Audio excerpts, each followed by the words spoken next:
বিষ্ণুদের কথায় বেচা কেনা গুপ্তি করে মনুষ্যত্ব জমে, অসত্য কোথায় কবে সৎ মোটিভ্রমে।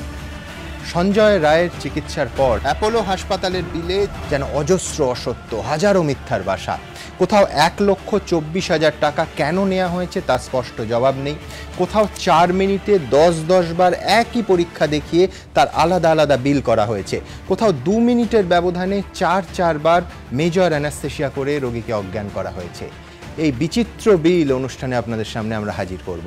অতএব এসব দেখে ভাবছেন সরকারি হাসপাতালে যাবেন, কিন্তু আজ মেডিকেল কলেজে যা ঘটল তাতে সরকারি স্বাস্থ্য পরিষেবার নিরাপত্তা নিয়েই প্রশ্ন উঠতে বাধ্য। টেস্ট করানোর নামে দিন দুপুরে চুরি হয়ে গেল একটা সদ্যজাত শিশু। কোনো প্রত্যন্ত গ্রাম নয়, আমাদের এই কলকাতা শহরের বুকে। সিসিটিভি ফুটেজ দেখে এক সন্দেহভাজনকে চিহ্নিতও করা হয়েছে। তাহলে সাধারণ মানুষ যাবেন কোথায়? সরকারি এবং বেসরকারি স্বাস্থ্য ব্যবস্থার কয়েনের দুটো পিঠ নিয়েই আমাদের আজকের এই আলোচনা। অ্যাপোলোর বিলে বেনিয়মের বহন নিয়ে এক্সক্লুসিভ রিপোর্ট আপনাদের দেখাবো, কিন্তু তার আগে এই অনুষ্ঠানের শুরুতেই দেখাবো মেডিকেল কলেজ থেকে প্রকাশ্য দিবালোকে শিশু চুরি। বললো ডাক্তার চেক আপ করবে বলে নিয়ে গেছিল।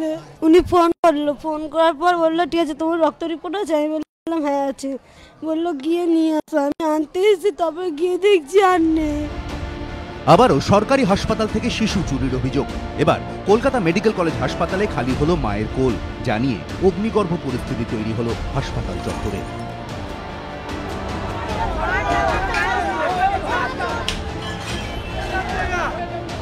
সিসিটিভি ক্যামেরায় ধরা পড়ল সন্দেহজনক মহিলার ছবি। এবিপি আনন্দে এই খবর দেখানোর পরই উদ্ধার শিশু।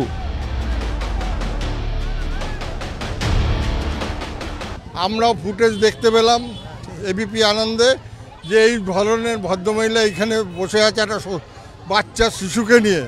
উনিও আমার থেকে 3 দিন আগে একটা বাচ্চা যাতে টাকা পায় সেই ধরনের সার্টিফিকেট নিয়ে গেছিল। তাই আমি লোকাল পুলিশকে বললাম আমাদের যা ফুটেজ দেখিয়েছে এই ভদ্রমহিলার সঙ্গে মিল আছে এবং বাচ্চাটারও 2-3 দিনের আগের বাচ্চা তা মনে হচ্ছে। আমি দেখা মাত্রই বললাম আপনি না আমার থেকে সার্টিফিকেট এনেছেন? বলছে আমার ডেলিভারি আজকে হয়েছে। তো ডেলিভারি আজকে হলে আজকে ছেড়ে দেবে না এরকম জিনিস। তাই আমরা পুলিশকেও বললাম, ওসিকে বললাম, ওসি সঙ্গে সঙ্গে দেখে এটাকেই করল। 10ই মার্চ পুত্র সন্তানের জন্ম দেন বাগমারির বাসিন্দা সরস্বতী নস্কর। বুধবার ছেলেকে নিয়ে বাড়ি ফেরার কথা ছিল তার, কিন্তু তার আগের দিনই ছেলেকে হারালেন তিনি। পরিবারের দাবি মঙ্গলবার সকাল 11:30 নাগাদ এক মহিলা প্রসূতি বিভাগে ঢোকেন। সরস্বতীকে বলেন বাচ্চার চেক আপ করাতে হবে, নিয়ে যাব। বলছে ডাক্তার ওখানে ডাকছে আপনাকে। তা বলছে বাড়িতে লোক আছে। বললাম আমার বাড়ির লোক কেউ এখানে নেই। তা বলে বাড়ির লোককে ফোন করো, ফোনটা করে আসতে বলো, ডাক্তার বাড়ির লোককে ডাকছে। আমি ভেতরে ঢুকলাম, ঢোকার পর আমি বেরিয়ে এসেছি। আমি বললাম ভেতরে ডাক্তার নেই। উনি ফোন করলো, ফোন করার পর বললো ঠিক আছে তোমার রক্ত রিপোর্ট আছে? আমি বললাম হ্যাঁ আছে। বললো গিয়ে নিয়ে আসো। আমি আনতে এসেছি, তবে গিয়ে দেখছি আর নেই। শিশু উধাও হওয়ার খবর ছড়িয়ে পড়তেই উত্তপ্ত হয়ে ওঠে হাসপাতাল। ক্ষোভে ফেটে পড়েন নিখোঁজ শিশুর পরিজনেরা। প্রশ্ন উঠছে একজন শিশু নিয়ে ওয়ার্ডের বাইরে বেরিয়ে গেল, অথচ সেটা একজন নিরাপত্তা রক্ষীরও নজরে এলো না। এই যে তৃতীয় তলে এই যে ওয়ার্ড, সেই ওয়ার্ড থেকে যেটা অভিযোগ যে 12:10-15 নাগাদ সেই পুত্র সন্তানকে তাকে কোলে তুলে নেন আয়ারা, এবং এই যে প্যাসেজ রয়েছে এই প্যাসেজ দিয়ে সোজা যদি আমরা দেখি তো উল্টো দিকে হচ্ছে আমরা দেখতে পাচ্ছি এই যে পিছন দিকের গেটে যাওয়া যায়। একদম এই সোজা যদি আমরা বেরোই তাহলে এখান দিয়ে পিছন দিকের গেটে চলে যাওয়া যায় এই প্যাসেজটা দিয়ে, বারান্দা দিয়ে। যেটা নিয়ম হচ্ছে একটা কেউ বাচ্চা নিয়ে যখন যাচ্ছেন, আমরা আজকেও দেখেছি যে তার পুত্র সন্তান না কন্যা সন্তান সেটা দেখে ডিসচার্জ সার্টিফিকেট দেখে তাকে ছাড়া হয়, কিন্তু সেই নিরাপত্তার দায়িত্বে যারা রয়েছেন তারা কি করছেন সেই প্রশ্ন উঠছে। সদ্যজাত সন্তান উধাওয়ের ঘটনায় উঠে এসেছে আরও বিস্ফোরক তথ্য। গার্ড দেয় ওকে আমার এনে দাও, ও জানে বাচ্চার ব্যাপারে, ওকে ধরলে আমি বাচ্চা পেয়ে যাব। প্রশ্ন উঠছে তাহলে কি ওই মহিলা নিয়মিত যাতায়াত ছিল ওয়ার্ডে? কিন্তু কে তিনি? কিভাবেই বা ওই মহিলা অনায়াসে ঢুকে পড়লেন প্রসূতি বিভাগে? তিনি কি হাসপাতালের কেউ নাকি বাইরের? এর আগে একবার দেখেছিলাম, ফর্সা করে, একটু লম্বা আছে, একটু হালকা মিডিয়াম মোটা আছে।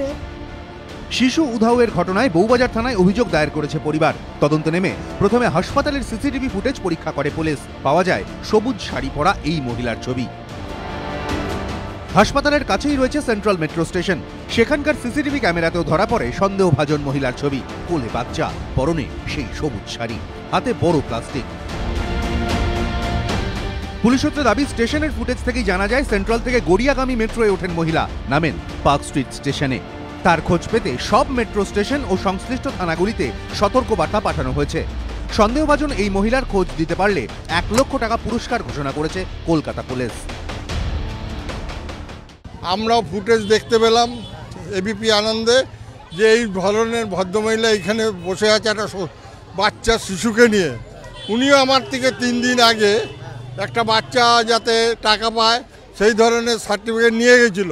তাই আমি লোকাল পুলিশকে বললাম, আমাদের যা ফুটেজ দেখিয়েছে এই ভদ্রমহিলার সঙ্গে মিল আছে এবং বাচ্চাটারও 2-3 দিনের আগের বাচ্চা তা মনে হচ্ছে। আমি দেখা মাত্রই বললাম, আপনি না আমার থেকে সার্টিফিকেট এনেছেন? বলছে আমার ডেলিভারি আজকে হয়েছে। তো ডেলিভারি আজকে হলে আজকে ছেড়ে দেবে না এরকম জিনিস।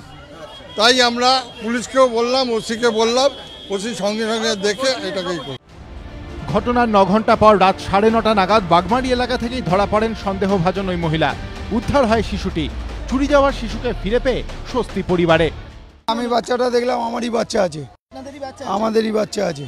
এই ভদ্রমহিলাকে চিনতে? এই ভদ্রলোক, এই ভদ্রমহিলা আমাদের পাড়ার বাসিন্দার। আপনাদের জন্যই আজকে আমার বাচ্চাটাকে আমি খুঁজে পেয়েছি।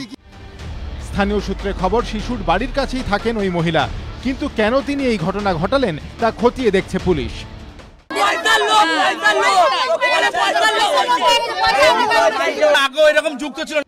অর্ণব মুখোপাধ্যায়, রুমা পাল ও সুভাষ বৈদ্যর রিপোর্ট, এবিপি আনন্দ। ডক্টর দীপ্তেন্দ্র সরকারকে দিয়ে শুরু করবো। ডক্টর সরকার, খুব ছোট্ট 2টো শব্দে আমার যাবতীয় জিজ্ঞাসা যে ঝরে যায়, সেটা হচ্ছে যাবে কোথায়? সাধারণ মানুষ কোথায় যাবে? কলকাতায়, খাস কলকাতায়, কোনো গ্রামীণ স্বাস্থ্যকেন্দ্রের ব্যাপার নয়, রাতের অন্ধকারে নয়, একদম ওয়ার্কিং আওয়ার্সে প্রকাশ্য দিবালোকে এইভাবে শিশু চুরি। এবং তারপর সুপার বলছেন, সংবাদ মাধ্যমে আমি শুনলাম যে তিনি নিশ্চিত যে হাসপাতালের কেউ যুক্ত নন। 2 ঘন্টার মধ্যে তিনি নিশ্চিত হয়ে গেলেন, গ্যারান্টি দিচ্ছেন যে নার্স, আয়া, কর্মী কেউ যুক্ত নন। কি বাস্তবসম্মত? এখন এই সরকারি হসপিটালে যে প্রবলেমটা মেজর, সেটা হচ্ছে ওভার পপুলেশন।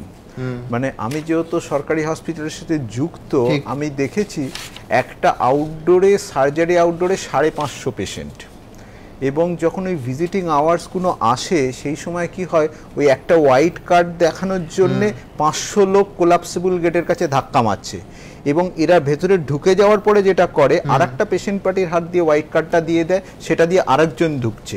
আমাদের প্রতিনিয়ত ওয়ার্ডে ঢোকার পরে প্রথম কাজ হয় পেশেন্টের বাড়ির লোককে বাইরে বেরিয়ে দাঁড়ানোর জন্যে। শিশু চুরি তো একটা দিক, এর সাথে ডাক্তারদের সুরক্ষা পর্যন্ত এর সাথে। এই যে এত ঘটনা ঘটছে, তার কারণ কারা ঢুকছে, কিভাবে ঢুকছে, এটা বেশিরভাগ সময় লোকেটই করা যায় না।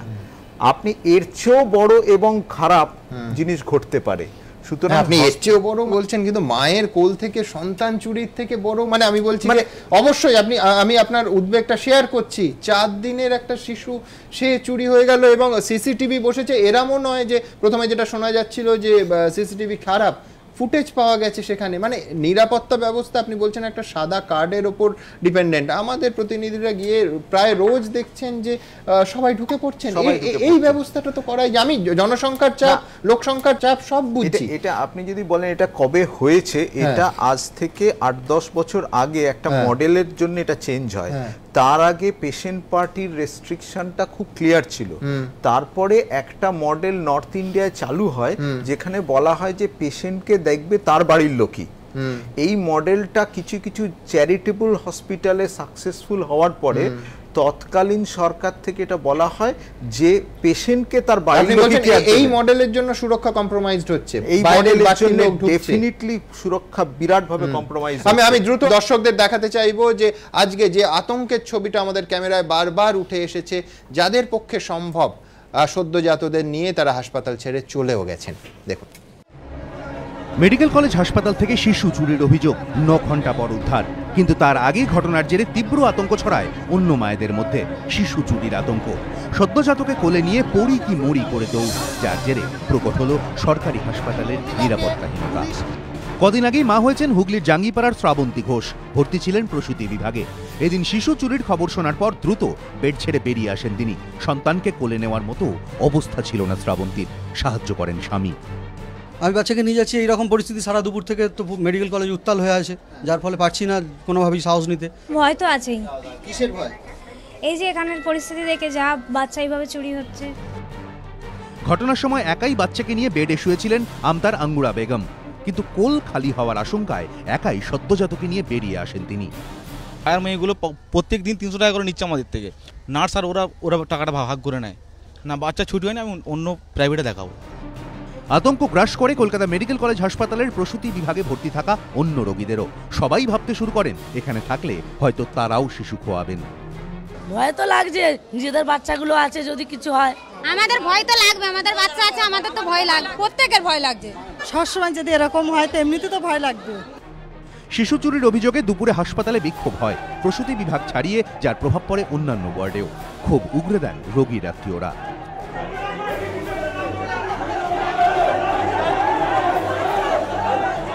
বিকেলে একদল যুবক প্রসূতি বিভাগে ঢোকার চেষ্টা করে। পুলিশ বাধা দিলে পরিস্থিতি রণক্ষেত্র চেহারা নেয়। ওই যুবকদের সঙ্গে ধস্তাধস্তি হয় পুলিশের। হাসপাতালে ভাঙচুরও করা হয়।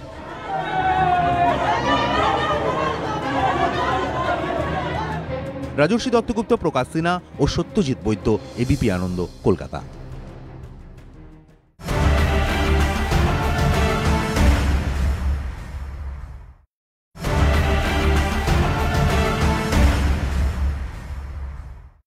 ডক্টর রজত চৌধুরীর কাছে আসবো। ডক্টর চৌধুরী, সরকারি পরিকাঠামো কিন্তু গরিব মানুষের ভরসার একমাত্র জায়গা।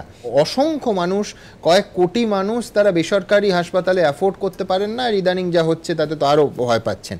আমি বলছি, বেসরকারি জায়গায় ক্ষতি হলে ভীষণ কঠোর ব্যবস্থা নেওয়া উচিত। এখন বিল আসছে, রাজ্যপালের স্বাক্ষরের অপেক্ষায় কমিশন তৈরি হচ্ছে, কিন্তু সরকারি ক্ষেত্রে যদি গাফিলতি হয় তাতেও তো কঠিন শাস্তি চাই।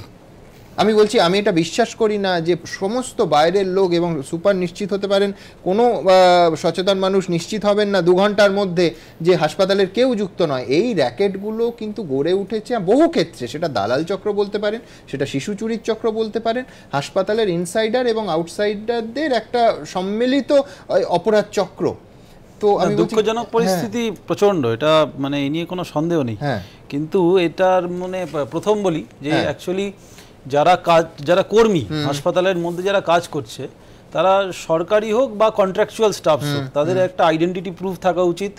এবং যারা সিকিউরিটি পার্সোনালস আছে তাদেরকে একটা ভূমিকা পালন করতেই হবে বিনয়ের সাথে, যে যারা উইদাউট আইডেন্টিটি কার্ড তারা কর্মচারী হলেও যেন তারা না এন্ট্রি করে।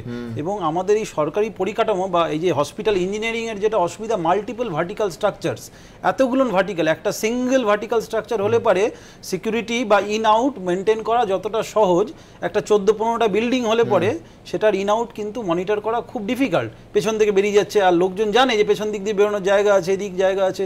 তাহলে এইটা কিন্তু মানে এই ছবিটা, এই লুফোলস গুলোর সুযোগে কিন্তু দালাল চক্রও বাড়ছে। হ্যাঁ, ডেফিনেটলি। যেমন শিশু চুরি চক্র চলছে, হসপিটাল ইঞ্জিনিয়ারিং থেকে শুরু করে সিকিউরিটি পার্সোনাল আইডেন্টিটি, দেখুন যে এরকম কাজ করছে এর মানে কিন্তু শত্রু ভিতরেই ঘুরছে কোথাও। ঠিক ঠিক। এটা এরকম খুব ডিফিকাল্ট বলা যে বাইরের থেকে হঠাৎ এসে জানে যে বাচ্চা ইনফরমেশন থেকে, এটার জন্য কিন্তু ডাক্তার হওয়ার দরকার নেই। এটা স্বাভাবিক মানুষ হলেই বোঝা যায় যে এটা হয়তো ভিতরে কেউ যাতায়াত করছে, সে এরকম করছে। মানে নয়তো ইডেন হাসপাতালের 3 তলায় উঠে একটা পুত্র সন্তান নিয়ে আমি চলে গেলাম, এরকম তো হয় না। আর দেখুন মানে এখনো মানে আমরা সরকারি হাসপাতালে যেটা দেখি, এরকম অনেকেই যারা কর্মচারী সরকারি হয়তো নয়, যারা কন্ট্রাকচুয়াল স্টাফ, তাদের কিন্তু আমরা যখন তারা নানান কাগজপত্র নিয়ে আসে, আমরা জিজ্ঞেস করি এখনো যে আপনি কে, আপনি কর্মচারী, এটা জিজ্ঞেস করতে হয় না, বুঝতে পারি না আমরা। তো দুম করে তাকে যদি কিছু বলে দিচ্ছি, সে হয়তো বাইরের লোক হতে পারে। তো এই যে একটা আইডেন্টিটি প্রুফটা কিন্তু অনেক সময় কিন্তু আমরা মিসিং দেখি, এটা প্রথম জিনিস। আর security personnel should have more say on this bearings. আর এত ইন আউট গুলো বন্ধ করতে হবে। ঠিক। আমি আমার দ্বিতীয় পর্বে ঢুকবো, সেটা হচ্ছে অ্যাপোলো হাসপাতালের এই বিচিত্র বিল। কেন বিচিত্র বলছি, পরতে পরতে আপনাদের সামনে তা তুলে ধরবো। দ্রুত একবার দেখি কোথায় কোথায় অসঙ্গতি, কোথাও কোথাও অস্পষ্টতাও রয়েছে, যাতে স্বাস্থ্য দপ্তরও প্রশ্ন তুলেছে। 1,24,000 টাকা যে কোনো সাধারণ মধ্যবিত্ত পরিবারের মতো ডানকুনির সঞ্জয় রায়ের পরিবারের কাছেও এই অঙ্কটা অনেক। আর স্বাস্থ্য দপ্তর সূত্রে দাবি, অ্যাপোলো হাসপাতালে সঞ্জয়ের চিকিৎসার বিলে এই পরিমাণ টাকাই কেন নেওয়া হয়েছে তার কোনো সদুত্তর পাওয়া যাচ্ছে না। অ্যাপোলো কর্তৃপক্ষের দাবি লিভারে রক্তক্ষরণ বন্ধ করতে সঞ্জয়ের অ্যাঞ্জিও এম্বোলাইজেশন করা হয়। এবার দেখুন বিলে তার জন্য কি কি খরচ দেখানো হয়েছে। ক্যাথ ল্যাবের ভাড়া বাবদ চার্জ করা হয়েছে ৮,৫৮০ টাকা। সরঞ্জাম বাবদ নেওয়া হয়েছে ৫১,৩৮৪ টাকা। অ্যাঞ্জিও এম্বোলাইজেশনের সময় পরীক্ষা নিরীক্ষার খরচ ধরা হয়েছে ৪০,২৫০ টাকা। অ্যানাস্থেসিয়ার চার্জ দেখানো হয়েছে ৯,৩৬০ টাকা। ইন্টারনালাইজেশন অব স্ট্রিকচারের খরচ বাবদ নেওয়া হয়েছে ৩৬,১১০ টাকা। ভিসারাল অ্যাঞ্জিওর প্রসেসিং এর চার্জ বাবদ ৯,০৭০ টাকা। এইভাবে অ্যাঞ্জিও এম্বোলাইজেশনের জন্য মোট বিল দেখানো হয়েছে ২,৭৮,৭৫৪ টাকা। আর এখানে গল্পে গরমিল, কারণ বিলে ১,২৪,০০০ টাকা যে একটি হিসেবে দেখানো হয়েছে তা কিসের জন্য নেওয়া হয়েছে সেটারই নাকি সঠিক জবাব দিতে পারেনি অ্যাপোলো কর্তৃপক্ষ। স্বাস্থ্য দপ্তর সূত্রে এমনটাই দাবি। তাহলে কি এই ১,২৪,০০০ টাকার হিসেবের মধ্যেই লুকিয়ে রয়েছে ভূত? বিলিংয়ের ব্যাপারটা নিজের ইচ্ছে মতন বানিয়ে গেছে, যথেষ্ট সন্দেহ আছে। ওর ডাক্তারের চার্জ আলাদা নিয়েছে, ওর ক্যাথল্যাবের চার্জ নিয়েছে, ওটির যে যন্ত্রপাতি তার চার্জ নিয়েছে, অ্যানেস্থেসিয়ার চার্জ নিয়েছে। এছাড়াও আমি বিলে দেখলাম যে ১,২৪,০০০ টাকার চার্জ নিয়েছে। আমি জানতে চাই অ্যাপেলোর এদের কাছে যে এই টাকাটা কিসের। এটাও কি বিল বাড়ানোর একটা প্রক্রিয়া মাত্র? প্রশ্নের উত্তরের জন্য বারবার অ্যাপোলো সিইও রানা দাশগুপ্তর সঙ্গে যোগাযোগের চেষ্টা করা হলেও তার কোনো প্রতিক্রিয়া পাওয়া যায়নি। কিন্তু যে অ্যাঞ্জিও এম্বোলাইজেশনের জন্য অ্যাপোলো কর্তৃপক্ষ ২,৭৮,৭৫৪ টাকা বিল করেছে বলে সূত্রের দাবি, তা করাতে মাত্র ১,২৫,০০০ টাকা থেকে ১,৩০,০০০ টাকা খরচ হয় বলে শহরের আরেকটি বেসরকারি হাসপাতালের দাবি। শুধু টাকার হিসেব ঘিরেই প্রশ্ন নয়, আরেকটি চাঞ্চল্যকর তথ্যও সামনে এসেছে। স্বাস্থ্য দপ্তর সূত্রে দাবি, সঞ্জয়ের অ্যাঞ্জিও এম্বোলাইজেশন হয়েছিল কিনা সে বিষয়ে নিশ্চিত হতে অ্যাপোলো থেকে গোটা প্রক্রিয়ার সিডি চেয়েছিল তারা। এর প্রেক্ষিতে হাসপাতাল কর্তৃপক্ষ যে সিডি দিয়েছে তার সত্যতা নিয়ে সন্দেহ হওয়ায় স্বাস্থ্য সচিব সেটি ফরেন্সিক তদন্তের জন্য পুলিশের হাতে তুলে দিয়েছেন। কারণ স্বাস্থ্য দপ্তর সূত্রে দাবি, সঞ্জয়ের ময়না তদন্তের রিপোর্টের সঙ্গে অ্যাপোলোর দেওয়া সিডির সাযুজ্য নেই। অ্যাপোলোর বিলে অ্যাঞ্জিও এম্বোলাইজেশনের সময় অ্যানাস্থেসিয়ার যে হিসেব দেওয়া হয়েছে তা দেখেও স্বাস্থ্য দপ্তরের কমিটির চোখ কপালে উঠেছে। বিল অনুযায়ী ১৬ই ফেব্রুয়ারি অ্যাঞ্জিও এম্বোলাইজেশনের আগে ২ মিনিটের মধ্যে নাকি সঞ্জয়ের ৪ বার অ্যানাস্থেসিয়া করা হয়েছিল। রাত ৮:১৮ দুবার, আবার রাত ৮:১৯ দুবার। এটা কি আদৌ সম্ভব? ২ মিনিটের মধ্যে একই রোগীর ৪ বার অ্যানাস্থেসিয়া কি করে সম্ভব? নাকি এটাও বিল বাড়ানোর একটা পথ মাত্র? সত্যি কোনটা, মিথ্যেই বা কোনটা? এসবই স্পষ্ট হবে স্বাস্থ্য দপ্তরের তদন্ত কমিটির রিপোর্টে। নিমাই পান্ডা, এবিপি আনন্দ, কলকাতা।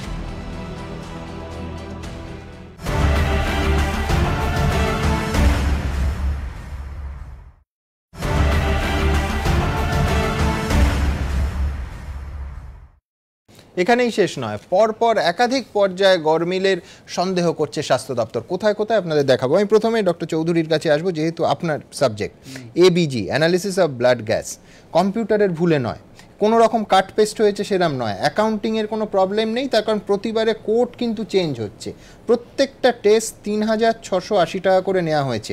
১৮ই ফেব্রুয়ারি দেখছি ৪:২২ একবার, আবার ৪:২২ একবার, ৪:২৩ চারবার, ৪:২৪ দুবার, ৪:২৫ দুবার, মোট ১০ বার। টোটালটা হয়েছে ৩৬,৮০০। সচেতনভাবে এই বিল বানানো হয়েছে, তার কারণ ওই যে বললাম কোড চেঞ্জ হয়েছে এবং কোনো কম্পিউটারের ভুল এখানে দেখতে পাচ্ছি না। আবার ধরুন ২৩ ফেব্রুয়ারি ৮:০৯ সন্ধেবেলা, সেখানে পরপর দুবার ওই ৮:০৯ কোড চেঞ্জ হয়ে যাচ্ছে ব্লাড গ্যাস। একটু দর্শকদের বুঝিয়ে বলবেন যে ১ মিনিটে ৪ বার এই পরীক্ষা হয়, এর মানে কি আদৌ হতে পারে ১ মিনিটে ৪ বার? অ্যাকচুয়ালি ব্লাড গ্যাস হচ্ছে এটা হচ্ছে আমরা রক্তটা টেনে, আমরা ১ ml মতন রক্ত টেনে আমরা একটা মেশিনে পুট আপ করি। সেই মেশিনটা একটা টাইম নেয়, মেবি 30 সেকেন্ডস নেয়, কিছু কিছু মেশিন 1 মিনিট নেয়। তো একটা রিপোর্ট আসতেই তো আমার মনে হয় মিনিট খানিক লেগেই যায় একদম। তো সেইখানে একটা রিপোর্ট যদি মিনিট খানিক লাগে, তো আমরা তো বুঝতে পারছি 3 মিনিটে যে 10টা একটু অ্যাবসার্ড লাগছে আমার, একটু না ভালোই অ্যাবসার্ড লাগছে যে 3টে মিনিটে 3-4 মিনিটে 10টা। হ্যাঁ, এটা মানে ইউজুয়ালি এরকম তো কোথাও দেখা যায় না। একটা টেস্ট করতে কিন্তু 1 মিনিট লাগে। এটা এরকম নয় যে দিলাম আর তখনই রিপোর্টটা বেরিয়ে আসে। এটা 1 মিনিট থেকে কিছু 30 সেকেন্ড মিনিমাম লাগবেই। হ্যাঁ, তো সেইখানে আমার মনে হয় যে অনেক সময় হয় যেটা কোনো কারণে যদি এরারও হয়, যদি টানার এরার থাকে, মানে ব্লাড গ্যাস তো ড্র করতে হয়, যদি কখনো ওটা এরার হয় টানার সময়, এরার হলো একটা রিপিট, হ্যাঁ বিলিং হবে কেন, সেটাই হবে কেন 1 মিনিটে 4 বার বিলিং হতে পারে। আমি ডক্টর সৃজন মুখার্জির কাছে আসবো। এখানেই শেষ নয়, লোকাল অ্যানাস্থেশিয়া নয়, লার্জ উল্লেখ করা আছে, অর্থাৎ মেজর অ্যানাস্থেশিয়া 16ই ফেব্রুয়ারি প্রতি মিনিটে 2 বার করা হয়েছে, 8টা 18-তে, 2 মিনিটে 4 বার হয়েছে 8টা 19-এ। এর মানে কি বলছি, এখানে একটু বোঝার আছে। এখানে যে সময়টা দেখানো হচ্ছে, সময়টা কিন্তু কখন বিলিং হচ্ছে তার সময়। কম্পিউটারে বিলিং এ ওটা প্রিন্ট করে এন্টার মারার যে সময়টা, সেই মুহূর্তটা রেকর্ডেড হচ্ছে। এটাই কিন্তু এই যে এতবার সময়, ধরা যাক স্টার্ট ডেট লেখা আছে উপরে, স্টার্ট ডেট ওইটাই নাম লেখা থাকবে, কিন্তু ওই নামটা হচ্ছে বিলিং করার মুহূর্তটা ওখানে রেকর্ডেড হচ্ছে।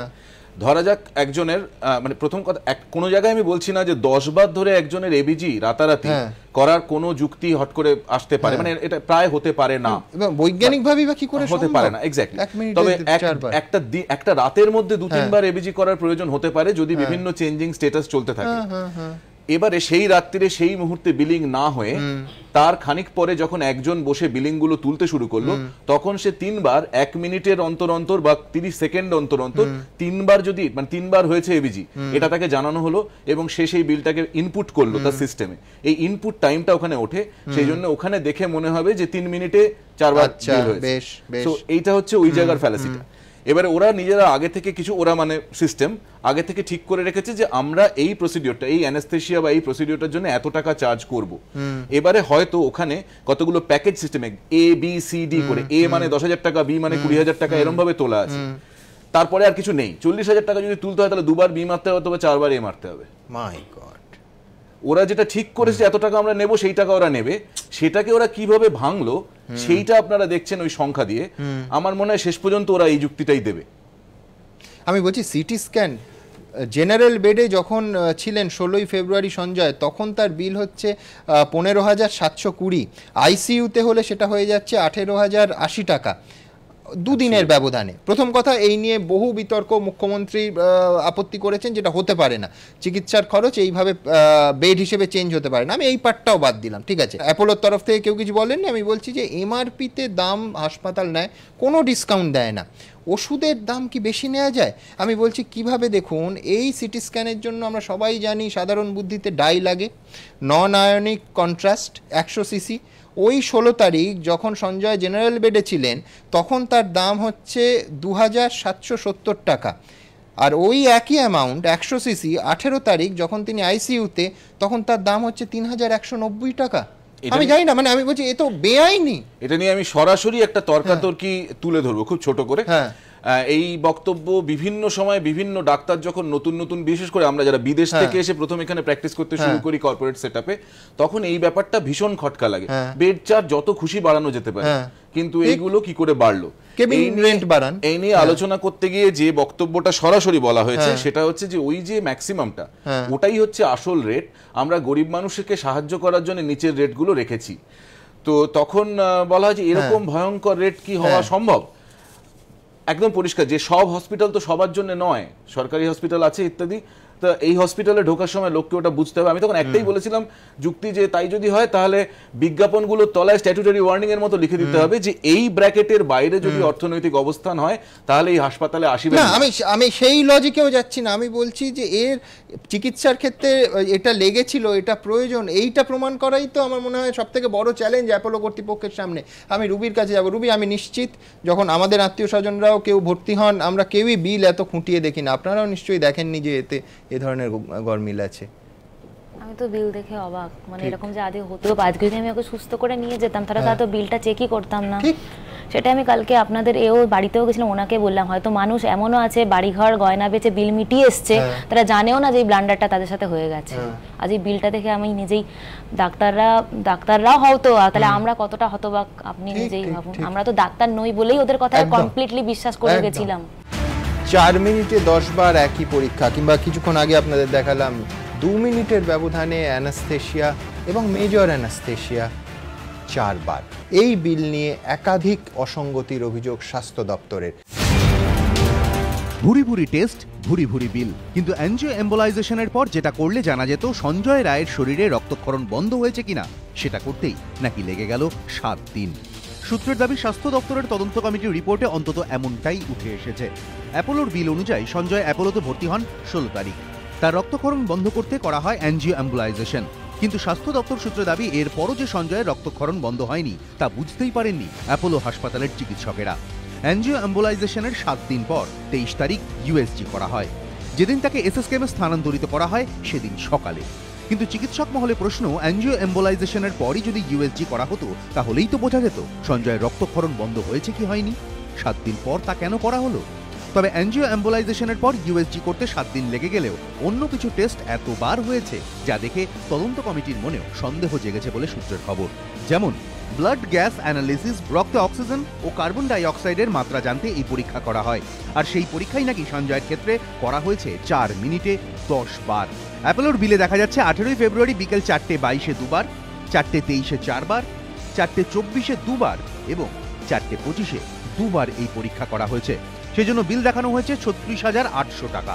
চিকিৎসকদের একাংশ বলছে এই টেস্ট এই সময়ের মধ্যে একবারের বেশি করার প্রয়োজনই পড়ে না। তাহলে 4 মিনিটে তা 10 বার করা হলো কি করে? এটা কি পুকুর চুরির মতো বিষয় নয়? তাহলে কি 3,680 টাকাতেই যা করে ফেলা যেত সেই বিলই বাড়িয়ে 36,000 টাকা করা হয়েছে? ওভার বিল করবেন না, অবহেলা করবেন না, কিন্তু গায়ের জোরে তোমার জমির দলিল জমা দিতে হবে, তোমার ফিক্সড ডিপোজিট জমা দিতে হবে, তোমার জীবন জমা দিতে হবে, তোমার যৌবন জমা দিতে হবে, তোমার ভবিষ্যৎ জমা দিতে হবে। কারণ আমি চিকিৎসার নামে শুধু ব্যবসা করব, এটা হবে না। বিষয়ের এখানেই শেষ নয়। স্বাস্থ্য দপ্তরের তদন্ত কমিটির নজর গিয়েছে আরও একটি বিষয়ের দিকে। অ্যাপোলোর বিলে দেখা যাচ্ছে একই হাসপাতালে সিটি স্ক্যানের জন্য 2 বার 2 রকম বিল করা হয়েছে। জেনারেল বেডে থাকাকালীন সঞ্জয়ের সিটি স্ক্যান বাবদ বিল করা হয়েছে 15,720 টাকা। আবার সেই সঞ্জয় যখন আইসিইউতে তখন তার সিটি স্ক্যানের জন্য বিল করা হয়েছে 18,080 টাকা। অর্থাৎ একই পরীক্ষার জন্য জেনারেল বেডে এক খরচ আর আইসিইউতে আরেক। এরকম হতে পারে না যে বেসিক রেটটা একজনের থেকে নিচ্ছে, যেখান থেকেও লাভ হচ্ছে, আবার আরও বেশি রেট না হচ্ছে, আরও বেশি দামে যারা ভর্তি হচ্ছে, সেটা তো অনৈতিক। একই ঘটনা ঘটেছে সিটি স্ক্যানের সময় ব্যবহৃত একটি ওষুধের বিল নিয়েও। 16 ফেব্রুয়ারি নন আয়নিক কন্ট্রাস্ট নামে এই ওষুধের বিল একবার দেখানো হয়েছে 2,770 টাকা, আর 18 ফেব্রুয়ারি একই ওষুধের জন্য বিল করা হয়েছে 3,190 টাকা। ট্রিটমেন্ট তো কমপ্লিটলি ভুল করেছে, আর বিলিংয়ের ব্যাপারটা ওরা নিজের ইচ্ছে মতন বানিয়ে গেছে। ভুয়ো বিল মেটাতে আমার থেকে অর্নামেন্টস চেয়েছিল। একই মিনিটের মধ্যে 4 বার ব্লাড টেস্ট, একই সময়ে 4 বার অ্যানেস্থেসিয়া। কেউ কতটা মানে দিনের পর দিন পাপ করে করে একটা জায়গায় পৌঁছালে তবে গিয়ে আজকে এরকম বিল তৈরি করা যায়। বিল নিয়ে অবাক হওয়ার জায়গা রয়েছে আরও। অ্যাপোলোর বিলে দেখা যাচ্ছে 16 ফেব্রুয়ারি সঞ্জয় রায় যখন ক্যাথ ল্যাবে ভর্তি তখন থেকেই তার আইসিইউর ভাড়া চালু হয়ে গিয়েছে। বিল অনুযায়ী সঞ্জয় আইসিইউতে ছিলেন 7 দিন 2 ঘন্টা 20 মিনিট। সূত্রের দাবি স্বাস্থ্য দপ্তরের তদন্ত কমিটি জানতে পেরেছে এই 2 ঘন্টা 20 মিনিট সঞ্জয় আদতে আইসিইউতে ছিলেনই না, ছিলেন ক্যাথ ল্যাবে। একই ব্যক্তি তো একই সময় 2 জায়গায় থাকতে পারেন না। অথচ আইসিইউতে এই 2 ঘন্টা 20 মিনিটের জন্যই গোটা দিনের চার্জ অর্থাৎ 9,500 টাকা নেওয়া হয়েছে। বিলে এই অসঙ্গতি নিয়েই এখন খোঁজ খবর চালাচ্ছে তদন্ত কমিটি। নিমাই পান্ডা, এবিপি আনন্দ, কলকাতা।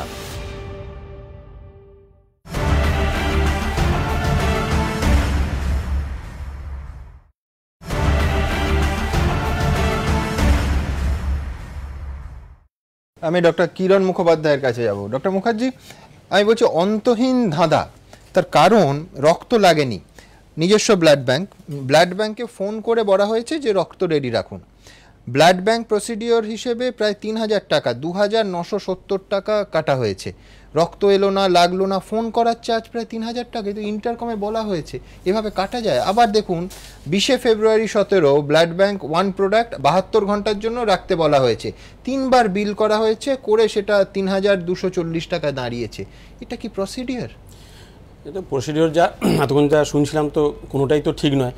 কোনো রক্ত লাগেনি কিন্তু। এবারে আমি একটু বলি, এবিজি নিয়ে যে কথাটা হচ্ছে, আমরা সবাই জানি যে এত তাড়াতাড়ি করা দরকার হয় না। একটা দেখতে হবে যে এটা ডক্টরের অ্যাডভাইস হয়েছে কিনা, এটাও দেখা দরকার যে এটা কোনো ডক্টর অ্যাডভাইস আছে কিনা। তো আমার ধারণা নেই, ডক্টর অ্যাডভাইস নেই, কারণ ডক্টর অ্যাডভাইস কিন্তু প্রত্যেকেরই থাকতে হবে এবিজি করার জন্য। তো 6 বার যদি এবিজি করা হয় তাহলে 6 বার কিন্তু অ্যাডভাইস থাকতে হবে। তো বেডের টিকিটে কিন্তু অ্যাডভাইস থাকা দরকার।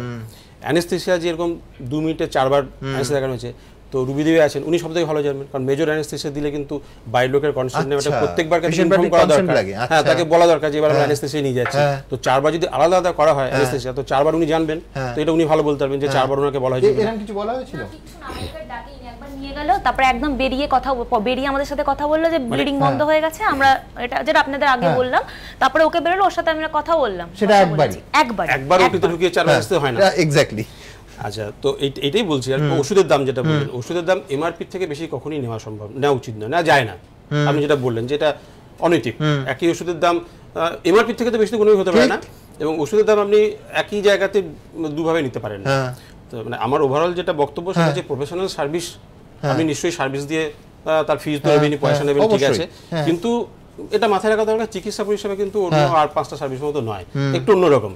আর এখানে একটা ট্রান্সপারেন্সি একটা বিরাট ব্যাপার। আমি আগের দিন যেটা বলছিলাম যে ডক্টর পেশেন্ট রিলেশনশিপ, বিশ্বাসের ব্যাপারটা, তো যেমনভাবে চিকিৎসকের সাথে রোগীর যে কমিউনিকেশন হবে সেখানেও যেমন ট্রান্সপারেন্সি থাকা অবশ্যই দরকার, বিলিংও সেরকম অ্যাবসলিউট ট্রান্সপারেন্সি থাকা দরকার।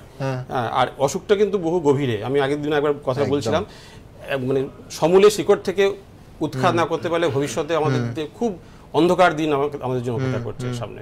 আমি ডক্টর জ্যোতির্ময় দত্তর কাছে যাব, তার আগে দর্শকদের বলবো যে পুরো টাকা না দিলে, আপনারা জানেন এতবার সংবাদ মাধ্যমে দেখানো হয়েছে যে এসএসকেএম এ ছাড়বো না, এফডি ইত্যাদি জমা নেওয়া হলো, মেডিক্লেম ছিল সঞ্জয়ের, মেডিক্লেম নিজেরাই অ্যাপোলো কর্তৃপক্ষ ক্যান্সেল করে, বলেন মেডিক্লেমে টাকা দিতে দেরি হবে ইত্যাদি। মেডিক্লেমের প্রসেসিং চার্জ হিসেবে মানে টিপিএ প্রসেসিং চার্জ বলে কাটা হয়েছে, যে মেডিক্লেমের কার্যত টাকা নেওয়া হয়নি। মানে আমি বলছি তো দিনে দুপুরে ডাকাতি, আমরা সবাই জানি এই গোটা বিষয়টা। এবং বিলিং যদি আপনি দেখেন, সঞ্জয়ের বন্ধুরা একজন একটা অ্যামাউন্ট দিয়েছেন, দিয়ে কোনো রকমভাবে বিলটা মিটিয়ে এসএসকেএমে তারা নিয়ে গেলেন, এফডি জমা রাখা হলো, সেখানে টিপিএ প্রসেসিং চার্জ নেওয়া হচ্ছে মেডিক্লেমে, যে মেডিক্লেম অ্যাপোলো কর্তৃপক্ষই ডিনাই করেছেন। অ্যাকচুয়ালি আমি এতক্ষণ যেগুলো শুনছিলাম, আমি সরকারি হাসপাতালে ছিলাম, তো আমি যেটা বলতে চাইবো যে চিকিৎসাকে পণ্য করে ফেলা হয়েছে এখন পুরোপুরি।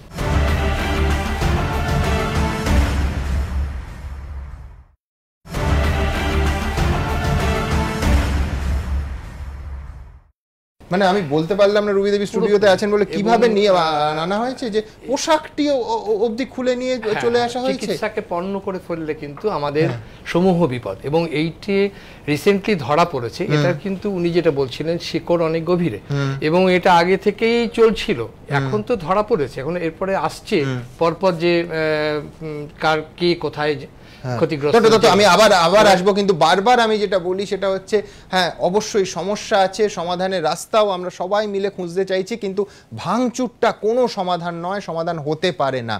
মেডিকেলে শিশু চুরির রেশ হিসেবে ভাঙচুর করা হয়েছে হাসপাতালে, এবং সেই শিশু চুরির রেশ এখন একেবারে শহরের রাজপথেই ব্যস্ত সময় এসে পড়েছে। রাজপথ অবরুদ্ধ, সেন্ট্রাল এভিনিউ অবরোধ করে রাখা হয়েছে। সরাসরি কথা বলবো অর্ণবের কাছে, ঠিক এই মুহূর্তের পরিস্থিতিটা অর্ণব তোমার কাছে জানতে চাইবো। অর্ণব, এই মুহূর্তে সেন্ট্রাল এভিনিউ এর পরিস্থিতিটা কি? দেখো, প্রায় 8.5 ঘন্টা হয়ে গিয়েছে, এখনো অবধি যে শিশুপুত্র যার খোঁজ এখনো পাওয়া যায়নি। এই মুহূর্তে তোমাকে দেখিয়ে দেবো সেন্ট্রাল অ্যাভিনিউ এর চিত্রটা। সেন্ট্রাল অ্যাভিনিউ এই মুহূর্তে অবরুদ্ধ হয়ে রয়েছে, তার কারণ এই প্রসূতির বাড়ির লোকজন তারা এই মুহূর্তে সেন্ট্রাল অ্যাভিনিউ অবরোধ করেছে। এই মুহূর্তে আমরা দেখতে পাচ্ছি এখানে পুলিশ এসছে, এবং পুলিশের সঙ্গে তারা রীতিমতো বচসাই জড়াচ্ছেন যে কেন এখনো পর্যন্ত কেন খুঁজে পাওয়া গেল না তাকে। অন্যদিকে আমরা তোমাকে যদি দেখাই যে সেন্ট্রাল অ্যাভিনিউ এর চিত্রটা, এখানে পরপর সমস্ত গাড়ি দাঁড়িয়ে রয়েছে এই অবরোধের জেরে। এখানে বাঁশ ফেলা হয়েছে, ইট রাখা হয়েছে, ইট এবং বাঁশ ফেলে এই পুরো সেন্ট্রাল অ্যাভিনিউ এই মুহূর্তে অবরুদ্ধ রাখা হয়েছে।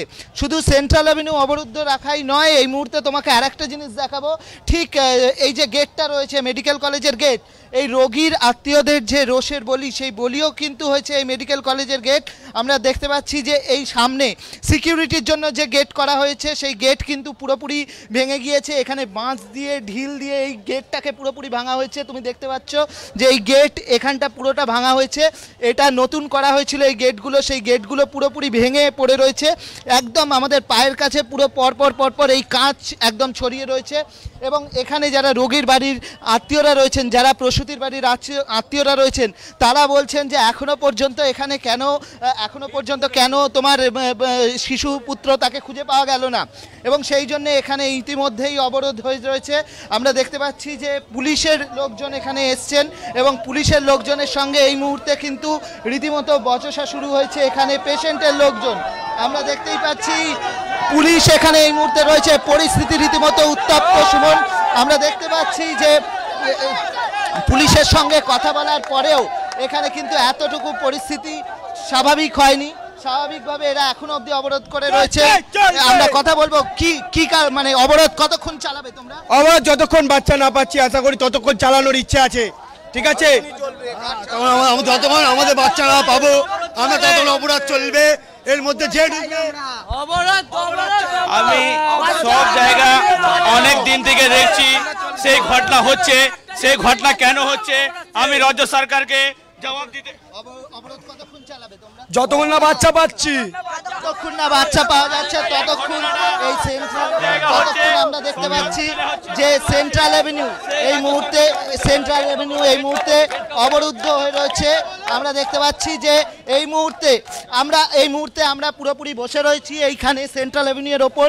পুরো বাঁশ পাতা রয়েছে এখানে সেন্ট্রাল এভিনিউ, এবং আমার পিছনে সেন্ট্রাল এভিনিউ রীতিমতো অবরুদ্ধ হয়ে পড়ে রয়েছে। এই যে ঘটনা বেলা 12টার সময় এই ঘটনা ঘটেছে, এবং বেলা 12টার সময় এই ঘটনা ঘটার পরে এখনো অবধি সেন্ট্রাল এভিনিউ পুরোপুরি অবরুদ্ধ। সামনের যে গেট সেই গেট ভেঙে দেওয়া হয়েছে, এবং এখানে যারা রয়েছেন তারা কিন্তু ইতিমধ্যেই সেন্ট্রাল এভিনিউ জুড়ে বসে রয়েছেন। এখানে সবাই রয়েছেন। কতক্ষণ তোমরা অবরোধ চালাবে? আমরা যতক্ষণ না বাচ্চা পাবো ততক্ষণ আমরা আমাদের অবরোধ চালিয়ে যাবো। ধন্যবাদ অর্ণব। আমরা বুঝতে পারছি যে এই মুহূর্তে 4 দিনের একটি শিশু যদি চুরি হয় সেক্ষেত্রে পরিবারের মানুষের কি অবস্থা হয়, মানসিকভাবে তারা কতটা ভেঙে পড়েন। কিন্তু বলার কথা একটাই, রাস্তা অবরোধ, হাসপাতাল ভাঙচুর, সরকারি পরিকাঠামোর ক্ষতি করে আরও চিকিৎসার জন্য যারা আসছেন সেই মানুষগুলোকে বঞ্চিত করার কোনো যুক্তিযুক্ত আবেগ ছাড়া কোনো কারণ আছে কি? আমরা জানি না। আমরা অবশ্যই অপেক্ষায় থাকবো যে কোন দিকে, একদিকে পুলিশের ছবি পাওয়া গেছে, তাকে গ্রেফতার করা হবে কিনা আমরা জানি না। আমি ডক্টর সরকারের কাছে একবার চলে যাব। ডক্টর সরকার, আমি বলছি যে পরিবারের লোকের আবেগের আমরা সবাই শরিক, নিঃসন্দেহে খুব দুর্ভাগ্যজনক ঘটনা, কিন্তু আমি বলছি অবরোধ, ভাঙচুর, যখন সিএমআরআই হাসপাতালে ভাঙচুর হলো সেই দিন থেকে আমরা বলতে শুরু করেছি যে এইটা কোনো সমাধান নয়। নিঃসন্দেহে উত্তরণের পথ খুঁজতে হবে, সবাইকে খুঁজতে হবে, কিন্তু একেবারে ব্যস্ত সময় রাজপথ আটকে এটাও তো নিশ্চয়ই সমাধান সূত্র নয়। একদম ঠিক কথা। এটা বুঝতে হবে যে যে কোনো মৃত্যু, যে কোনো খারাপ কাজ এগুলো নিন্দনীয়। তার জন্য দেশে একটা আইন আছে, আইন ব্যবস্থা আছে, সরকার আছে, তারা নিশ্চয়ই দেখবে। কিন্তু এর সলিউশন কখনোই ভ্যান্ডালিজম নয়। এর ফলে যেটা হচ্ছে যে আজকে ডাক্তার সমাজ কিন্তু ভীত সন্ত্রস্ত হতে থাকছে। তারা এটা ভাবছে যে আমি কি রিস্ক নিয়ে চিকিৎসাটা করব? 100 জন ডাক্তারের মধ্যে তো 100 জন অসৎ ডাক্তার নয়, তাহলে তো 130 কোটি মানুষ বেঁচে রয়েছে তাদের উপর ভরসা করে। সুতরাং যত আক্রমণ হবে, যত ভাঙচুর হবে, তত কিন্তু যেটা হবে এবং সাধারণ মানুষের ক্ষতিটাই তো সবথেকে বেশি ক্ষতি। এই সেন্ট্রাল এভিনিউতে না আসতে পারে মানুষই পরিষেবা পাবে না। আমি দ্রুত একবার দেখে নেব স্বাস্থ্য পরিষেবা অধিকর্তা বিশ্বরঞ্জন শতপথী এই বিষয় নিয়ে তার কি মন্তব্য। সরকারি হাসপাতাল থেকে কিভাবে চুরি হয়েছে সেটা আমরা দেখছি, আর ট্রেস করার চেষ্টাও করা হয়েছে, খানিকটা ট্রেস করা গেছে, পুলিশ ইনভেস্টিগেট করছে। গাফিলাতি এই মুহূর্তে কিছু তো প্রমাণিত হয়নি, আর সিকিউরিটি যদি ল্যাপস থাকে সেটাও আমরা দেখব, দেখে আইনের পথে চলবে, আমরা ব্যবস্থা নেব। নিঃসন্দেহে এই দিকে আমাদের নজর থাকবে। অর্ণব সেন্ট্রাল এভিনিউ থেকে বারবার সেই খবর তুলে ধরবে। আমি ডক্টর দত্তর কাছে যাব। ডক্টর দত্ত, আমি বলছি মানবিকতার কথা আমরা বলছিলাম, একদিকে একেবারে বিবস্ত্র করে তার পোশাকটা অ্যাপোলো কর্তৃপক্ষের কর্মচারীরা নিয়ে গেল, এসএসকেএমে পোশাকটা অবধি দেয়া হলো না। আমি বলছি যে 18ই ফেব্রুয়ারি 13 ঘন্টা 34 মিনিট বিলিং হয়েছে, যে ঘন্টা হিসেবে প্রায় ভাড়া নেওয়া হয়েছে, যে হ্যান্ড রেস্ট্রেনার সঞ্জয়ের হাত বাঁধা হয়েছে তারও 600 টাকা নেওয়া হয়েছে। আমি বলছি এটা কি মানবিকতা? সত্যি কথা বলতে কি হাত বাঁধা 600 টাকা নেওয়া হয়েছে এবং দেখানো হয়েছে যে সেটা দিয়ে 13 ঘন্টা 34 মিনিট হাত বেঁধে রাখা হয়েছে, এটা বিল। আর প্রথমেই বলি ডাক্তাররা ভগবান নয়। এবার যখন আমাদের কাছে পেশেন্ট আসে আমরা অ্যাসেস করে নিতে হয় যে এই পেশেন্ট তার কন্ডিশন কি, সে কতখানি আমরা তাকে বাঁচাতে পারবো। আর যেটা আমি বলছিলাম একটু আগে কথা হচ্ছিল, ডাক্তারের সঙ্গে পরিজনদের একটা ইন্টারাকশন খুব দরকার। এবং যখনই একজন কেউ হসপিটালে এলেন বা বেসরকারি সরকারি, সেখানে কিন্তু ডাক্তারের সঙ্গে পেশেন্ট পার্টির ইন্টারাকশন খুব দরকার, যে আমার এইগুলো হয়েছে, চিকিৎসা খরচ মোটামুটি হতে পারে, বেশি কম হতে পারে, কিন্তু সেইখানে যদি সেই খরচটাকে দেখানো হয় অত্যধিক পরিমাণে এবং শুধু টাকা রোজগারের জন্য, এইখানটা কিন্তু আমাদেরকে ভাবতে হবে যে এটা চিকিৎসাকে পণ্য করা নয়। এবং আমি যেটা বলবো, আগে যখন আমরা ছাত্র ছিলাম আমাদের মেডিকেল কলেজগুলোতে অনেক প্রথিতযশা ডাক্তার ছিলেন, তারা হাসপাতালে সকালে আসতেন, বিকেলবেলা যেতেন, পেশেন্টের সঙ্গে তাদের ইন্টারাকশন হতো, তারা কিন্তু সত্যিকারের সেবা যাকে বলে, এবং ছাত্র পড়ানো, আমরা তাদের কাছে মারধরকে শিখেছি, সেই জিনিসটা এখন কিন্তু একদমই চলে গেছে। এখন আমরা সবকিছু যন্ত্র নির্ভর, যে ক্লিনিক্যাল আইটা আমাদের চলে গেছে, আমরা সেভাবে কিন্তু পেশেন্টকে দেখি না, সবকিছু যন্ত্র নির্ভর। আবার অন্যদিকও আছে যে পেশেন্টরা বলছে যে আমার সিটি স্ক্যানটা করিয়ে নিন ডাক্তারবাবু, সব দিকে আছে, কিন্তু এটাকে একটা ব্যালেন্স করতে হবে। এবং সেখানে আমার এখানে ডাক্তারবাবুরা আছে, আমার একটা প্রশ্ন, আমার খটকা আরও আছে। ক্যাথ ল্যাবে অ্যাঞ্জিও অ্যাম্বুলাইজেশন হয়েছে, কোনো ওটি হয়নি, ওটি 20 ফেব্রুয়ারি অপারেশন থিয়েটারে ফ্লোট্রন এক্সেল পাম্প 3180 দেখানো হয়েছে। এটা মানে ওটি চার্জ হিসেবে কিভাবে, কি কোনো আপনাদের এনি ক্লু? কি ওটি অ্যাক্সেস কি ফ্লোট্রন এক্সেল পাম্প? হ্যাঁ, আচ্ছা, এটা কি কাজ হয়? এটা সিটি মানে শরীরে ওষুধ ঢোকানোর, হ্যাঁ শরীরে ওষুধ ঢোকানোর একটা পদ্ধতি, এটা ইনফিউশন পাম্প, ওটা ব্যবহার হয়েছে এবং ওটার একটা পার্ট ডিসপোজেবল, সেই পার্টটার চার্জ হিসেবে একদম। আমি দ্রুত এরকম নানা প্রশ্ন আমরা বারবার দফায় দফায় আপনাদের সামনে তুলে ধরছি। দেখুন আবার, একটা ফোন কলের জন্য কত টাকা খরচ হতে পারে ভাবছেন? হঠাৎ এই প্রশ্ন কেন? প্রশ্নটা উঠছে কারণ সঞ্জয় রায়ের মেডিকেল বিলের এই অঙ্ক। বিলে ব্লাড প্রসেসিং চার্জ বাবদ দেখানো হয়েছে 2970 টাকা। এই প্রসেসিং ফি অর্থ কি? সহজ কথায় বললে, অ্যাপোলোর কোনো কর্মী ইন্টারকম মারফত অ্যাপোলোরই ব্লাড ব্যাংকে ফোন করে রক্ত রাখতে বলেছিলেন, যার জন্য কোনো খরচ হওয়ারই কথা নয়। অথচ রিসিভার তুলে সামান্য এই কথাটুকু বলার জন্যই নাকি বিল হয়েছে 2970 টাকা। আমি 1 কাপ চা আর একটু চিকেন স্টু বানিয়ে যে লাভ করব, আমি একটা ইঞ্জেকশন দিয়ে তাই লাভ করবো, এটা হয় না। স্বাস্থ্য দপ্তর সূত্রে দাবি, অনেক কিছুর মতোই বিলের এই অংশেও চোখ আটকে গিয়েছে তদন্ত কমিটির। বিল অনুযায়ী ব্লাড ব্যাংক থেকে নেওয়া রক্তের দাম ধরা হয়েছে 3240 টাকা, কিন্তু সঞ্জয়কে তো কোনো রক্তই দেওয়া হয়নি। তাহলে 3 ইউনিট রক্তের দাম কেন নেওয়া হলো? কারণ ওই 3 ইউনিট রক্ত সঞ্জয় লাগতে পারে বলে রেখে দেওয়া হয়েছিল, আর তার জন্যই এই বিল। কিন্তু 3 দিনের মধ্যে রক্ত নষ্টও হয় না, আবার দাম নেওয়ার পর সেই রক্ত সঞ্জয়ের পরিবারকে ফেরতও দেওয়া হয়নি। তাহলে কিসের বিল? সূত্রের খবর, এই প্রশ্নের উত্তর খুঁজছে তদন্ত কমিটি। এবার আসা যাক বিলে মেডিক্লেমের প্রসঙ্গে। সঞ্জয় পরিবারের দাবি তার মেডিক্লেম ছিল, কিন্তু এসএসকেএমে স্থানান্তরের পর তাড়াতাড়ি টাকা আদায় করতে অ্যাপোলো কর্তৃপক্ষ তা নিতে চায়নি। কিন্তু বিলে মেডিক্লেমের প্রসেসিং ফি বাবদ দিব্যি নেওয়া হয়েছে 200 টাকা। কিন্তু কেউ যদি মেডিক্লেম ফ্যাসিলিটি নেয়ও, তাহলেও তো মেডিক্লেমের প্রসেসিং ফি নেওয়ার কোনো প্রশ্ন উঠতে পারে না, কারণ এটা তো পেমেন্টেরই একটা মাধ্যম। প্রশ্ন অনেকেরই। বিলে চমক এখানেই শেষ নয়। অ্যাপোলোর বিলে দেখা যাচ্ছে সঞ্জয় যন্ত্রণায় ছটফট করছিলেন বলে তাকে বেঁধে রাখার জন্য দড়ির টাকাও ধরেছে হাসপাতাল কর্তৃপক্ষ। 131 ঘন্টা 34 মিনিটের জন্য 600 টাকা। একটা দড়ির দাম 600 টাকা। সঞ্জয়ের পরিবারের দাবি, এসএসকেএমে পৌঁছে দেওয়ার পর মরণাপন্ন সঞ্জয়ের শরীর থেকে অ্যাপোলোর পোশাকটিও খুলে নিতে বলেননি অ্যাপোলোর কর্মীরা। কিন্তু এমন আচরণ কেউ কি করে করতে পারে? সব অভিযোগই খতিয়ে দেখছে স্বাস্থ্য দপ্তরের তদন্ত কমিটি। গোটা বিষয় নিয়ে অ্যাপোলো কর্তৃপক্ষের সঙ্গে যোগাযোগের চেষ্টা করা হলেও তাদের কোনো প্রতিক্রিয়া পাওয়া যায়নি। নিমাই পান্ডা, এবিপি আনন্দ, কলকাতা।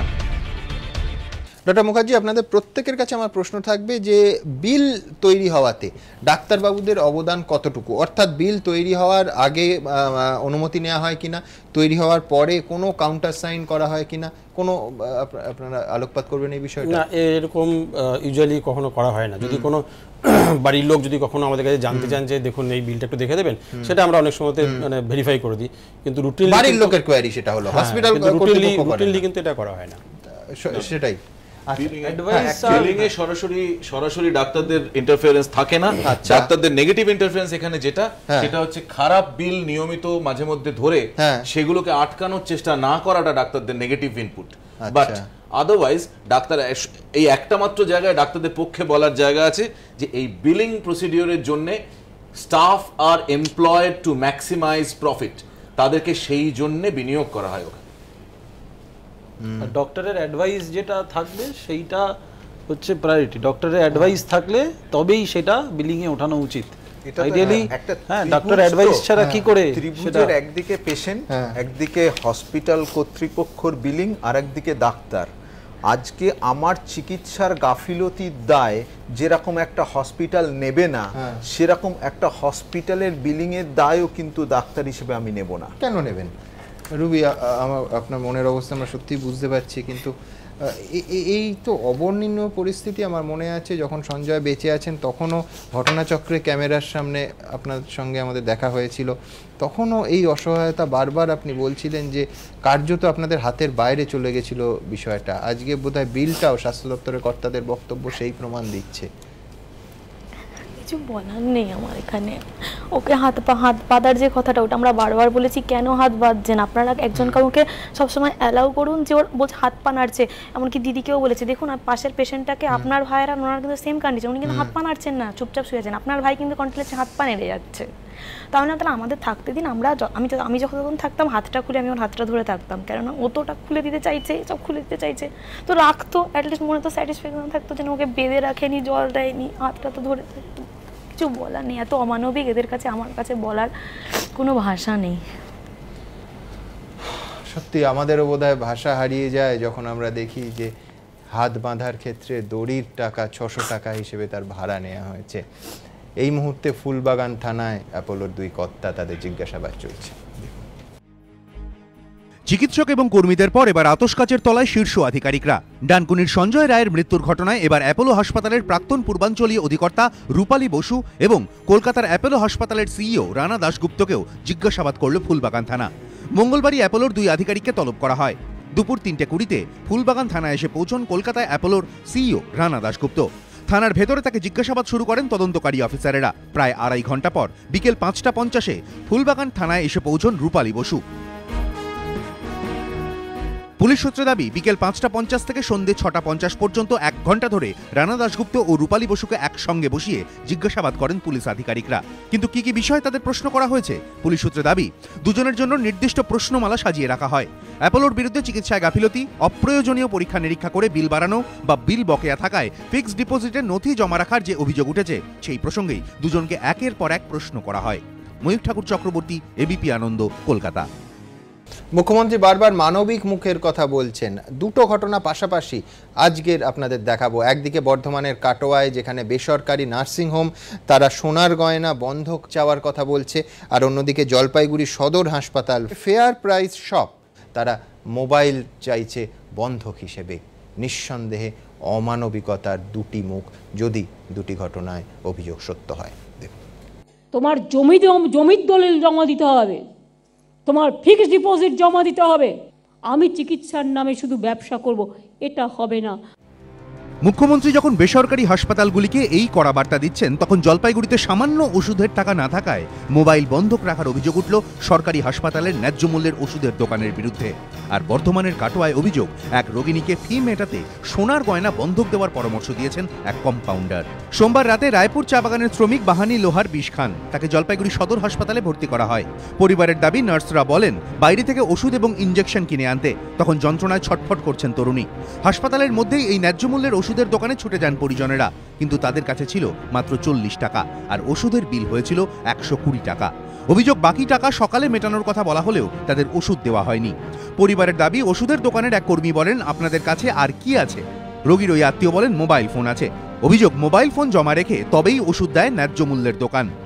টাকা আনবো, তারপরে দিব, ওষুধটা আমাকে দিও, আমার এমার্জেন্সি পেশেন্ট আছে। তো বলতেছে, তোমার কাছে কি আছে? আমি বললাম, আমার কাছে কিছু না, টাকা নাই, আমার কাছে মোবাইল আছে। তো বললো, ওকে মোবাইলটা দাও, টাকা দিবা, তারপরে মোবাইলটা নিয়ে যাও, বললো আমাকে এরকম। ঘটনার কথা কবুল করেছে ন্যায্য মূল্যের ওষুধের দোকানটি। টাকা ছিল না ওনার কাছে, তো উনি পয়সা মোবাইল রেখে গিয়েছিল, তারপরে পয়সা দিয়ে মোবাইল নিয়ে গেছে। মোবাইল ফোন জমা রেখে বেশ কিছুক্ষণ পর ওষুধ ইঞ্জেকশন আনে পরিবার, তা দেওয়াও হয় তরুণীকে। কিন্তু ততক্ষণে যে অনেক সময় কেটে গিয়েছে, শেষ পর্যন্ত আর বাঁচানোই যায়নি চা বাগানের এই শ্রমিককে। লিখিত অভিযোগ পেলে তদন্তের আশ্বাস দিয়েছে প্রশাসন। ক্যাশলেস হেসেল ফ্রি সার্ভিস আমরা টু দ্য অল পিপল আমরা দেব, এতে এপিএল বিপিএল কোনো ব্যাপার নয়। তবে অবশ্যই আমার কাছে কমপ্লেন এলে আমি খতিয়ে দেখে ব্যবস্থা নেব। বর্ধমানে আবার বন্ধকে অভিযুক্ত চিকিৎসক ও কম্পাউন্ডার। 4 বছরের মেয়ে ও আত্মীয়কে সঙ্গে নিয়ে মুর্শিদাবাদের বাসিন্দা জুলি বিবি কাটোয়ার স্ত্রীরোগ বিশেষজ্ঞ প্রণবানন্দ ঘোষের চেম্বারে আসেন। অভিযোগ, তাকে জানানো হয় চিকিৎসকের ফি 150 টাকা, কিন্তু ওই গৃহবধূর কাছে ছিল 120 টাকা। অভিযোগ, চিকিৎসকের সঙ্গে কথা বলে বেরিয়ে কম্পাউন্ডার রোগীকে বলেন গয়না বন্ধক দিয়ে বাকি টাকা আনতে, তবেই ডাক্তার তাকে দেখবেন। সেই মতো ওই মহিলা কানের দুল বন্ধক দিয়ে চিকিৎসকের ফি বাবদ বাকি টাকা আনেন। হ্যাঁ, কি জন্য? টাকার জন্য। বলে জিনিস বন্ধক দিয়ে এসো, তারপর দেখা যাবে। একটা কানে জিনিস আছে আর একটা নাই, এখানে কানে দুল বললো বন্ধক দিয়ে আসতে। হ্যাঁ, বন্ধক দিয়ে এসো, বলে টাকার ব্যবস্থা করবো, তারপর এখানে আসবা। চিকিৎসকের অবশ্য দাবি তিনি নাকি কিছুই জানেন না।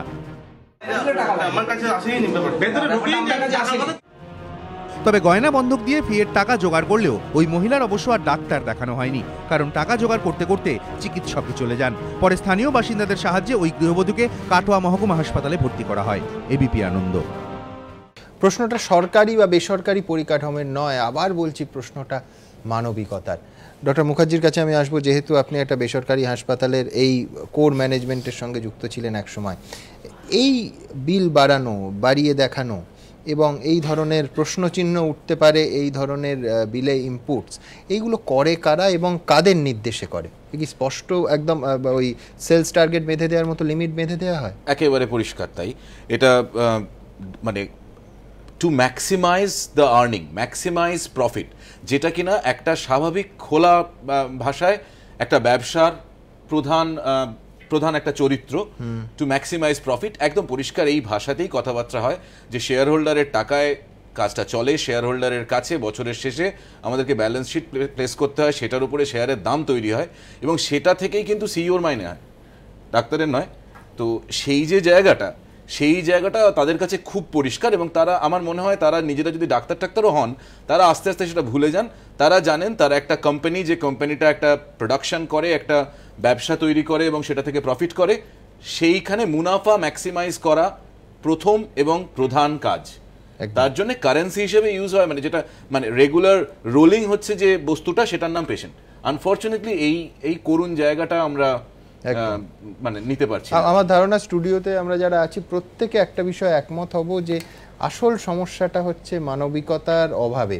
সেটা হলে দুটো পরিকাঠামোই, সরকারি বেসরকারি, একে অন্যের পরিপূরক এবং সেটা অত্যন্ত স্মুথভাবে সুস্থভাবে চলতে পারে। আমার মনে হয় যে সঞ্জয়কে আমরা তো রুবি দেবীর কাছে, তার পরিবারের কাছে, তার সন্তানের কাছে ফিরিয়ে দিতে পারবো না, কিন্তু এই ঘটনা সত্যি সত্যি যেন সমাজের যারা নিয়ন্ত্রণ করে এই ধরনের ঘটনা তাদের চোখ খুলে দেয়। আমরা অন্তত এই ধরনের ঘটনার তালিকা যেন ভবিষ্যতে আর বানাতে না পারি। পাশাপাশি আমরা চাইব ঠিক 4 দিনের মাথায় যে শিশুকে তার মা হারালো, এখনো পর্যন্ত নিঃসন্দেহে ছবি, যিনি মূল অভিযুক্ত হতে পারেন বলে পুলিশ মনে করছেন, তার ছবি সামনে এসেছে, তারা ধরা পড়ুক, শিশুটি, ওই 4 দিনের শিশুটি মায়ের কোলে ফিরে যাক। এই প্রার্থনা নিয়ে আমি আপনাদের দেখাতে চাইব এর আগে কলকাতায় এবং রাজ্যে শিশু চুরি বা শিশু বদল এই ঘটনা বারবার এসছে, কখনো আরজি করে এসেছে, কখনো ন্যাশনাল মেডিকেলে এসেছে। দেখুন, দক্ষিণবঙ্গ থেকে উত্তরবঙ্গ, সিআইডি যখন শিশু পাচারের জাল কাটার চেষ্টা করছে, তখনই শিশু চুরির অভিযোগে শিরোনামে এলো কলকাতা মেডিকেল কলেজ হাসপাতাল। সামনে এলো সন্দেহভাজনের ছবি। খোঁজ করছে পুলিশ। খবর দিলে পুরস্কারের ঘোষণাও করা হয়েছে। তবে কলকাতার সরকারি হাসপাতালে শিশু চুরির অভিযোগ নতুন নয়। দিনটা ছিল 2012 সালের 13ই অক্টোবর। আরজিকর মেডিকেল কলেজ হাসপাতাল থেকে নিখোঁজ হয় 7 দিনের এক শিশু। তার মা মর্জিনা বিবি দাবি করেন, সদ্যজাতটিকে বিছানায় রেখে তিনি শৌচাগারে গিয়েছিলেন, কিন্তু ফিরে এসে দেখেন শিশুটি বিছানায় নেই। এই ঘটনায় সিসিটিভি ফুটেজ থেকে কোনো সূত্র পাওয়া যায়নি। কিনারা করতে সন্দেহভাজন মহিলার স্কেচ প্রকাশ করতে হয় পুলিশকে। কর্তব্যে গাফিলতির অভিযোগে বদলি করা হয় প্রসূতি বিভাগের 4 নিরাপত্তা রক্ষীকে। 3 মাসের মাথায় ফের শিশু চুরির অভিযোগ ওঠে আরজি করে। 2013 সালের 22শে জানুয়ারি হাসপাতালে চিকিৎসা করাতে আসেন রাজারহাটের ফরিদা বিবি। সঙ্গে ছিল 3 সন্তান। তার দাবি 6 বছরের বড় মেয়ের কাছে 3 মাসের ছোট মেয়েকে রেখে আউটডোরে টিকিট কাটতে গিয়েছিলেন তিনি। সঙ্গে নিয়ে যান 3 বছরের ছেলেকে। ফরিদা দাবি করেন, টিকিট কেটে ফিরে এসে তিনি দেখেন বড় মেয়ে থাকলেও ছোট মেয়ে উধাও। বড় মেয়ে তাকে বলেছিল এক আন্টি এসে বোনকে নিয়ে গেছে। এক্ষেত্রেও সন্দেহভাজন মহিলার স্কেচ আঁকানো হয়। 3 মাস আগের ঘটনার সঙ্গে হুবহু মিলে যায় এই সন্দেহভাজন মহিলার স্কেচ। শিশু চুরির অভিযোগ ঘিরে কয়েক বছর আগে ন্যাশনাল মেডিকেল কলেজ হাসপাতালের ভূমিকাও প্রশ্নের মুখে পড়েছিল। হাসপাতালে সিসিটিভি ক্যামেরায় ধরা পড়েছিল বোরখা পরা এক সন্দেহভাজন মহিলার ছবি। সেই সূত্রেই ব্রড স্ট্রিটের একটি ফ্ল্যাট থেকে শিশুটি উদ্ধার করেছিল পুলিশ। কলকাতা মেডিকেল কলেজের ক্ষেত্রেও রয়েছে 2 জায়গায় সিসিটিভি ক্যামেরার ফুটেজ। হন্যে হয়ে সবুজ শাড়ি পরা মহিলাকে খুঁজছে লালবাজার। এবিপি আনন্দ।